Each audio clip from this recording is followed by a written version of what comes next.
అల్లూరు జిల్లా చింతూరు ఐటీడీఏ కార్యాలయం ఎదుట వాలంటీర్లు ఆందోళనకు దిగారు. వాలంటరీ వ్యవస్థను కొనసాగించాలని డిమాండ్ చేస్తూ రిలే నిరాహార దీక్షలు చేపట్టారు. ఎన్నికల సమయంలో సీఎం చంద్రబాబు ఇచ్చిన హామీని నిలబెట్టుకోవాలని కోరారు.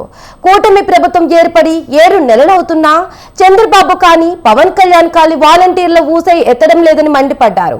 ఇకనైనా ఇచ్చిన మాటకు కట్టుబడి వాలంటీర్లకు ఉద్యోగ భద్రత కల్పించాలని, బలవంతంగా రాజీనామా చేసిన వాలంటీర్లను విధుల్లోకి తీసుకోవాలని డిమాండ్ చేశారు. అలాగే వారిచే బలవంతంగా రాజీనామా చేసిన వారిపై చర్యలు తీసుకోవాలని కోరారు.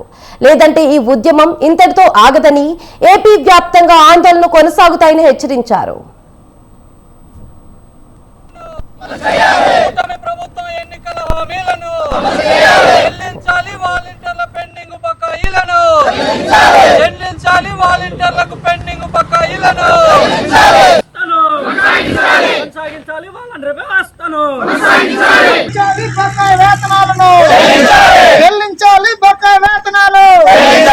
వేతనం 10,000 ఇవ్వాలి, వాలంటీర్లకు గౌరవ వేతనం.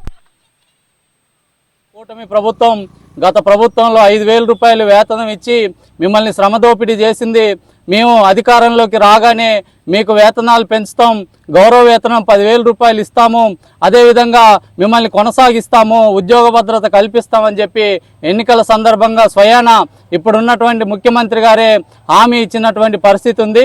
కానీ నేటికి కూటమి ప్రభుత్వం అధికారంలోకి వచ్చి 6 నెలలు పూర్తవుతున్నా కానీ ఇప్పటి వరకు వాలంటీర్ల గురించి స్పష్టత ఏమి ఇవ్వనటువంటి పరిస్థితి కనబడతా ఉంది.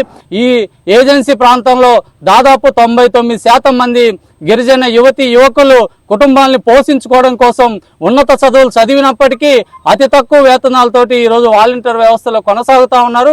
అటువంటి వాళ్ళకి ప్రభుత్వ ఉద్యోగాలు ఇవ్వకుండా ఉన్నటువంటి చిన్న ఉపాధిని కూడా ఈరోజు ప్రభుత్వం దూరం చేసేటువంటి పరిస్థితి కనబడతా ఉంది.